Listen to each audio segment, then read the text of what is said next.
ایک ہے نماز ہم پڑھ لیتے ہیں، آپ نے سارا پڑھ لیا، سارا تعدیل ارکان بھی کر لی، لیکن اگر آپ کا اللہ کے ساتھ ڈائریکٹ کمیونین اور ڈائریکٹ کمیونیکیشن قائم نہیں ہوا تو نماز، جس کو کہ کہا گیا کہ الصلاۃ معراج المومنین، جو قرب حضور کو حاصل ہوا معراج میں، وہ ایک بندہ مومن دنیا میں رہتے ہوئے حاصل کر سکتا ہے نماز۔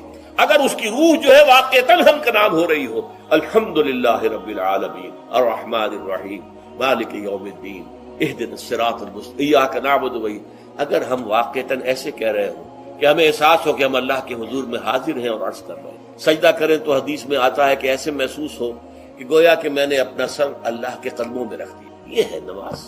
اب جو گفتگو ہو رہی ہے یہ ہم کلامی ہے، الصلاۃ معراج المومنین، اہل ایمان کے حق میں یہ نماز جو ہے یہ معراج کے درجے، لیکن یہ نماز کیسے نصیب ہوگی اگر روح سوئی ہوئی ہے، دبی ہوئی ہے، پسی ہوئی ہے، مزمحل ہے یا مردہ ہے؟ یہ نماز کیسے حاصل ہو؟ چاہے آپ 5 وقت کی نماز پڑھ رہے ہو، چاہے آپ نے ہیبٹ بنا لیا ہو نماز کو، چاہے خوش بھی ہو گیا ہو، لیکن یہ کہ جب تک وہ روح بیدار نہ ہو، جب تک ہم کلامی نہ ہو، افلاک سے آتا ہے نالوں کا جواب آخر، اٹھتے ہیں حجاب آخر، کرتے ہیں خطاب آخر، جب تک یہ نہ ہو، جیسے کہ میں ایک حدیث قدسی انشاءاللہ آج سناؤں گا سورہ فاتحہ کے ضمن میں، کہ اللہ تعالیٰ کے سامنے جب کھڑا ہو کر انسان جب کہتا ہے انی وجہت وجہی للذی فطر السماوات والارض حنیفا، دائیں بائیں سے بالکل اپنا تعلق کاٹ کر میں نے اپنا رخ کر لیا ہے اس اللہ کی طرف جس نے آسمانوں اور زمین کو پیدا ہے۔ اب یہ توجہ وجہ تو اگر یہ تو ہے چہرہ تو ہم نے کر دیا خانہ کعبہ کی طرف،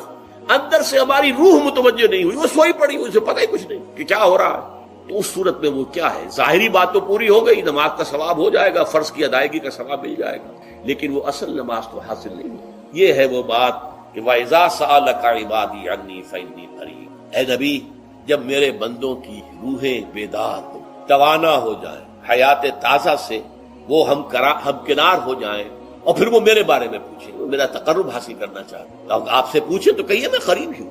اجیب دعوت الداعی اذا دعان، یہ ہے وہ دعا، میں ہر پکارنے والے کی پکار، ہر دعا کرنے والے کی دعا کو سنتا ہوں، قبول کرتا ہوں، جواب دیتا ہوں جہاں کہیں بھی مجھے پکارے۔ اذا دعان، اس میں در حقیقت وہ مفہوم آ گیا ہے where and then where ever، آپ اپنے گھر میں ہو کر پکارے اللہ کو، آپ بستر پر لیٹے ہوئے پکارے اللہ، الذین یذکرون اللہ قیاما وقعودا وعلی جنوبہم، ہاں ٹھیک ہے، بعض مقامات بعض اوقات قبول دعا کے لیے زیادہ سازگار ہے، حرم میں جا کر دعا مانگی جائے، اور منا میں عرفات میں خاص طور پر، جبل رحمت پر خاص طور پر، ملتزم جو ہے کعبے کا اس پر خاص طور پر، وہ ایام بھی ہیں خاص، لیکن یہ نہیں ہے کہ بقیہ دنوں میں آپ کے اور اللہ کے درمیان کو بڑا فاصلہ ہے۔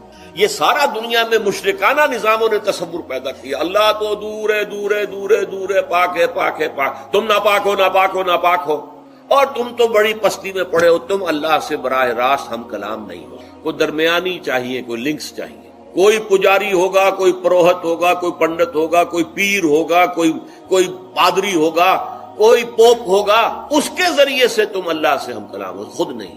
اور جب ذریعے بیچ میں آ گئے تو ان کی مٹھی گرم کرو، ان کی چاپلوسی کرو، ان کو بھی جو ہے چادریں چڑھاؤ، ان کو نذرانے پیش کرو۔ یہ ہے بدترین ایکسپلائٹیشن جو مذہب کے ذریعے سے نوع انسانی کی ہوئی۔ یہ 2 ایکسپلائٹیشن دنیا میں ہوئی ہے تاریخ انسانی میں، ایک بادشاہوں کی طرف سے خراج دو ہمیں، محنت تم کرو گے کھیت میں، آدھا حصہ ہمارے پاس آئے گا، ہم عیش کریں گے، ہم سٹینڈنگ آرمیز رکھیں گے تاکہ ذرا تم بغاوت کرو تو تمہارا سر کچل دیا جائے۔ یہ ایکسپلائٹیشن بدترین، مانگنے والا گدا ہے، صدقہ مانگے یا خراج۔ دوسری طرف ہم بادشاہ ہیں، ہم چندر بنسی سورج بنسی خاندان ہیں، ہم راجپوت ہیں، حکومت کرنا ہمارا حق ہے۔ اور یہ پنڈت پروہت جو ہے وہ بھی کہیں گے کہ ٹھیک ہے، نصف لی و نصف لک وہذا قوم جاہلون، یہ عوام جو ہے ان کا خون چوسو، ہمیں یہ نذرانے پیش کریں، بتوں کو آ کے چڑھاوے چڑھائیں اور تمہیں خراج دیں اور ٹیکس دیں۔ They are to be exploited, exploit ہو۔ اسلام نے آ کر دونوں کا خاتمہ کیا، کوئی ملوکیت نہیں۔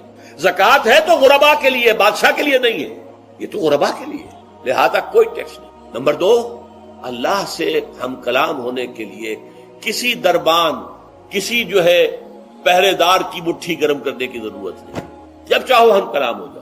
دل کے آئینے میں ہے تصویر یار، جب ذرا گردن جھکائی دیکھ لی۔ یہ تو تم ہماری طرف متوجہ نہیں ہوتے، ہم تو ہر وقت کہتے ہیں، ہر شب کو آخری لمحات جو ہیں، آخری جو گھنٹے ہیں رات کے، سمائے دنیا تک ہم نزول فرما لیتے ہیں تمہارے لیے، اور پکارنے والا پکارتا ہے، حل من مستغفر فاغفر له، ہے کوئی استغفار کرنے والا کہ میں اسے بخش دوں، حل من سائل فاعطیہ، ہے کوئی مانگنے والا کہ میں اسے عطا کروں۔ تم ہی سوئے رہتے ہو، الٹا غفیر رہتے ہو، تمہیں ہماری طرف توجہ نہیں ہے۔ اگر ہماری طرف متوجہ ہو جاؤ تو جیسے کہ اقبال نے کہا کہ میرے لیے یہ دربان جو ہے پیران کلیسا کو کلیسا سے اٹھا دو، کیوں خالق و مخلوق میں حائل رہے پر، جیسے میں نے اس کو چھوا اور مجھے معلوم ہوا کہ ایک سخت خطا ہے یہاں پر ہے، یہ پرسپشن ہے میری، کنسپشن کچھ اور ہے، تصور ذہن کے اندر نقشہ بن گیا۔ خدا کا تصور ہم قائم نہیں کر سکتے، لیکن خدا کے ساتھ ہمارا جو باطنی رشتہ ہے کہ اندر محسوس ہوتا ہے کہ ہے، جس کی مثال بھی میں نے دی تھی، بعض حضرات کے شاید علم میں نہ ہو، کہ جیسے میں اس وقت اس دیوار کو دیکھ رہا ہوں تو ایک تصور میرے ذہن میں قائم ہوا، دیوار اتنی لمبی ہے، اتنی چوڑی ہے، اتنی اونچی ہے، یہ دیوار جو ہے سفید رنگ اس پر ہوا ہے، میں نے ایک تصور قائم کر لیا۔ فرض کیجئے کہ میں اندھا ہوں، میں نہیں دیکھ سکتا، میں جاتا ہوں اور ہاتھ لگا کر دیکھتا ہوں دیوار ہے، کتنی لمبی ہے مجھے نہیں پتا، اس لیے کہ وہ کانسیپٹ تو صرف میرے اس ٹچ سے نہیں ہو گیا، یہ تو ایک یک رخا، ایک ون سائیڈڈ میرا اس وقت ایک پرسپشن ہے، لیکن ہے، یہ میں جس زور سے کہوں گا ہے، دیوار ہے۔ تو ذات باری تعالیٰ کے لیے بس انسان کے پاس یہ کہ ہے، دور بینان بارگاہ الست جس پہ این بردان کہ ہست، بس یہ ہست ہے، باقی کیا ہے کیسا ہے یہ ویسے تو ہم بہرحال مسلمان ہونے کے ناطے اللہ کو ہم مانتے ہیں اسماء و صفات کے ساتھ، تو ہم اس کی صفات کو مانتے ہیں، لیکن تجزیہ کیجئے تو صفات کے بارے میں بھی ہمیں کیا پتا ہے؟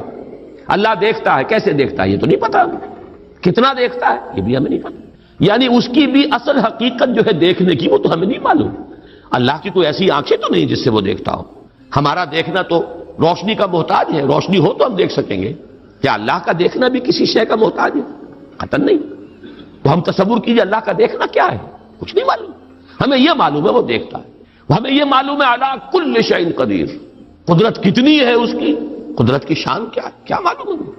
تو معلوم یہ ہوا کہ صفات کے بارے میں بھی تجزیہ کریں تو ہمارے ہاتھ پلے ہے کیا، وہ سوائے اس کے کہ ہم ایک صفت اس کی ایک مبہم کیفیت کو جانتے ہیں، وہ سمیع ہے، وہ بصیر ہے، وہ خبیر ہے، وہ قدیر ہے، وہ الحی ہے، وہ القیوم ہے، لیکن اس کی زندگی، ہمارا تو زندگی کا تصور اعلیٰ ترین زندگی تو ہمارے پاس ہے مخلوقات میں سے، اس زندگی کے ساتھ 100 طرح کی لیمیٹیشنز ہیں، 100 طرح کی مجبوریاں ہیں، لیکن یہ کہ کیا اللہ تعالیٰ کی زندگی بھی اس زندگی پر قیاس کی جا سکتی؟ معاذ اللہ۔ تو معلوم یہ ہوا کہ اللہ تعالیٰ کی ذات کے بارے میں تحیر کے سوا کچھ نہیں۔ تیسرا ہے تصور جو سب سے بلند ہے، وہ محبوب حقیقی، مطلوب اصلی، لا مطلوب الا اللہ، لا مقصود الا اللہ۔ ایک چوتھا تصور ہے، وہ میں بعد میں عرض کروں۔ بہرحال قل هو اللہ احد، اب یہاں لفظ احد پر آئیے، اس لفظ کو بھی نوٹ کیجئے۔ ویسے تو عام خیال یہ ہے کہ یہ واحد ان کی بدلی ہوئی شکل ہے، چنانچہ عام رائے یہ ہے کہ احد اور واحد ہم معنی ہے۔ اکثر مفسرین نے اردو میں جو ترجمے کیے مترجمین نے، وہ کہو اللہ، وہ اللہ ایک ہے، اگرچہ اس پر خاصا اعتراض وارد ہوتا ہے، وہ بھی اللہ کو ایک مانتے تھے، صرف اس کے ساتھ کسی اور کو ایڈ کر لیا تھا، اس اللہ کو تو دو نہیں مانتے تھے، وہ جو بڑا اللہ تھا وہ تو ان کے نزدیک بھی ایک ہی تھا، اور ایک تو ہر شے ایک ہوتی ہے، جو معبود ہے 10 تو ان میں سے بھی ہر ایک اپنی جگہ پر تو ایک ہے، ایک کمپوزڈ ایک اس کا وجود ہے، لیکن بہرحال چونکہ اکثر و بیشتر رائے یہ ہے کہ احد اور واحد تقریباً ہم مانی ہے، ترجمہ کیا گیا کہہ دو وہ اللہ ایک ہے، اور یہ کہ واحد ہی کی بدلی ہوئی شکل احد ہے، یہ تو ہے تقریباً بالعموم جو رائے ہے، لیکن میرے علم میں آج ہی یہ بات آئی ہے اور وہ میں آپ پر بھی منتقل کر رہا ہوں۔ امام راغب اصفہانی، ظاہر بات ہے لغت کے تو بہت بڑے امام ہیں، اور مفردات القرآن پر ان کی کتاب جو ہے مارکت الدارا ہے مشہور، انہوں نے اسے علیحدہ مادہ قرار دیا ہے۔ احد ان کو الف ہا دال علیحدہ لائے، شروع میں الف کی تختی میں لائے، واحد کے ساتھ شامل نہیں کیا، معلوم ہوا کہ یہ ایک اپنی جگہ پر ایک مستقل مادہ ہے ان کے نزدیک، یہ واحد سے اس کا تعلق نہیں بلکہ احد اپنی جگہ پر ایک مستقل علیحدہ مادہ ہے، اور اسی اعتبار سے انہوں نے اسے واحد سے علیحدہ کر کے الف کی تختی کے اندر لیا ہے۔ اب اس کا جہاں تک استعمالات ہیں اس میں بھی اتفاق ہے، 3 اس کے استعمالات ہیں۔ سب سے زیادہ استعمال اس لفظ کا ہوتا ہے نفی مطلق کے لیے، کمرے میں کوئی نہیں ہے، ایک بھی نہیں ہے، جب یہ کہنا ہو تو احد کا لفظ آئے گا، معافی احد، کوئی نہیں ہے، ایک بھی نہیں، اکیلا۔ اسی معنی میں قرآن مجید میں یہ لفظ بہت مرتبہ آیا ہے، خاص طور پر آپ سورہ کہف کو اگر دیکھیں گے لا یشرک فی حکمہ احدا، اللہ اپنے حکم اور اپنے اختیار میں کسی کو نہیں شریک کرتا، کسی ایک کو بھی نہیں کرتا. یعنی یہ نفی میں مبالغے کے لیے یہ لفظ استعمال ہوتا ہے. اور سورت ختم بھی ہوئی ہے فمن کان یرجو لقاء ربہ فلیعمل عملا صالحا ولا یشرک بعبادۃ ربہ احدا. احد کا اکثر و بیشتر استعمال عربی زبان میں نفی مطلق، کوئی نہیں، کوئی بھی نہیں، ایک بھی نہیں. جب اس کو کہنا ہو تو لفظ احد سے کا سہارا لیا جاتا ہے. یا پھر یہ لفظ آتا ہے مضاف یا مضاف الیہ ہو کر، جیسے عشرات کے ساتھ آئے گا احد عشرہ کوكبا یا احد و عشرون جمع کر کے، یہ گنتی کے ساتھ یہ مضاف ہو رہا ہے. اور یا یہ کہ جیسے کہ مضاف الیہ ہوتا ہے فاما احدکما فیسقی ربہ خمرا. حضرت یوسف علیہ السلام نے فرمایا تھا ان دو نوجوان جو داخل ہوئے تھے جیل میں ان کے ساتھ، انہوں نے اپنے اپنے خواب بیان کیے، تم میں سے، تم دو میں سے ایک، احدکم، جیسے کہ حدیث میں آتا ہے لا یؤمن احدکم حتی یحب لنفسہ حتی یحب لاخیہ ما یحب لنفسہ، یا لا یؤمن احدکم حتی یکون ہواہ طبعا لما جئت بہ، یا یہ کہ لا یؤمن احدکم حتی اکون احب الیہ من والدہ وولدہ والناس اجمعین. اب یہ تین احادیث آ گئی زبان پر. تو احدکم یہ گویا کہ مضاف ہو کر آ رہا ہے. اس طریقے سے یہ لفظ مضاف ہو کر یا مضاف الیہ ہو کر استعمال ہوتا ہے. صرف قرآن مجید میں یہ لفظ ذات باری تعالیٰ کے لیے علیحدہ سے مستقل ایک صفت کے طور پر آیا ہے، قل هو اللہ احد. یہ ایک خاص بات ہے، اس کو نوٹ کر لیجئے کہ اس لفظ کا یہ استعمال اس اعتبار سے، صفت کے اعتبار سے کسی اور کے لیے غیر اللہ کے لیے ہے ہی نہیں. قل هو اللہ احد، یہ اس یہاں پر آ رہا ہے ایک مستقل صفت علیحدہ، لیکن یہ صرف اللہ کے ساتھ. اب یہاں میں عرض کروں گا کہ میں اس کا ترجمہ جو میں نے آپ کو گنوائے ہیں مولانا فراہی نے کیا ہے بے ہما. قل هو اللہ احد اللہ الصمد، کہہ دو اللہ بے ہما ہے، اللہ باہما ہے. اصلاحی صاحب ان کے شاگرد ہیں، انہوں نے ترجمہ کر دیا ہے بے ہما کا ترجمہ کہہ دو اللہ سب سے الگ ہے اور اللہ سب کے ساتھ ہے. صمد اللہ سب کے ساتھ ہے، باہما اور احد بے ہما اللہ سب سے الگ ہے. عام طور پر اردو مترجمین، شیخ الہند کو بھی میں نے دیکھا، مولانا اشرف علی تھانوی رحمہم اللہ دونوں کو دیکھا، کہہ دو اللہ ایک ہے. لیکن یہ کہ بہرحال میرا مزاج، میرا ذوق اس ترجمے کو قبول نہیں کرتا. واحد اور ہے، احد اور ہے، یہ شان ہی علیحدہ ہے. اس لفظ کو واحد کے بالکل برابر کر دینا کم سے کم میرا ذوق اسے قبول نہیں کرتا. ویسے قرآن میں وہ لفظ بھی آیا اللہ کے لیے، الواحد القہار، للہ الواحد القہار، واحد ہے، الواحد ہے. لیکن احد یہ شے ہی اور ہے. بہت قریب گئے ہیں مولانا مودودی، وہ لفظ لائے ہیں کہہ دو اللہ یکتا ہے. یکتا کا لفظ میرے نزدیک بہت قریب کی تعبیر ہے، لیکن میں اس کو ایک خاص، میرا چونکہ اپنی ایک رائے ہے اس کے اعتبار سے اس کا میں ترجمہ کر رہا ہوں. کہہ دو اللہ اکیلا ہے. اکیلا وہ ہے جس کے ساتھ کوئی نہیں. اکیلا کس اعتبار سے؟ یہ ہے اصل میں وہ نقطہ. اللہ ایک تو اس اعتبار سے اکیلا ہے کہ وہ صرف ایک اکیلا واحد معبود ہے اور کوئی معبود اس کے ساتھ نہیں. سورہ کافرون کے ساتھ جب آپ جوڑیں گے تو یہ تصور نمایاں ہو کر سامنے آئے گا. میرا اللہ وہ اللہ ہے جو اکیلا ہے، اس کے ساتھ کوئی اور الہ نہیں ہے. لا الہ الا اللہ، اللہ کے سوا کوئی معبود نہیں. یہ در حقیقت مفہوم بنا قل هو اللہ احد. بات وہی ہے جو لا الہ الا اللہ میں کہی گئی ہے، لیکن یہ کہ یہاں پہ اسلوب بدل گیا. قل هو اللہ احد، وہ اکیلا ہے، کوئی اس کے ساتھ نہیں.